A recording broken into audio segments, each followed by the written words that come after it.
উচ্চস্তৰীয় সূত্ৰৰ মতে কোনো ক্ষেত্ৰতে চৰকাৰে নিযুক্তিৰ ক্ষেত্ৰত ৱেটিং লিষ্ট ৰাখি নথয়। পৰীক্ষাত অৱতীৰ্ণ হোৱাৰ অধিকাৰ সকলো প্ৰাৰ্থীৰে আছে। গতিকে কোনো প্ৰাৰ্থীয়ে দুটা পৰীক্ষাত উত্তীৰ্ণ হ'লে বাধা দিব পৰা নাযায়। দুটাত উত্তীৰ্ণ হ'লে পৰীক্ষাৰ্থীজনক কোনটো পদ ল'ব সোধা হ'ব। পৰীক্ষাৰ্থীজনৰ ইচ্ছা অনুসৰি যিকোনো এটা পদত নিযুক্তি দিয়া হ'ব। ফলত এটা পদ খালী হৈ থাকিব। 6 মে'ত মুঠ 51,397টা পদৰ তালিকা প্ৰকাশ পাব।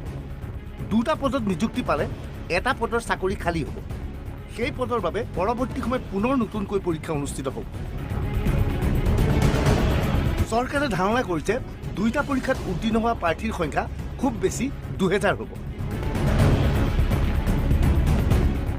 পৰৱৰ্তী সময়ত আন পদৰ লগত এই 2000 পদৰ বাবে পুনৰ পৰীক্ষা অনুষ্ঠিত হ'ব।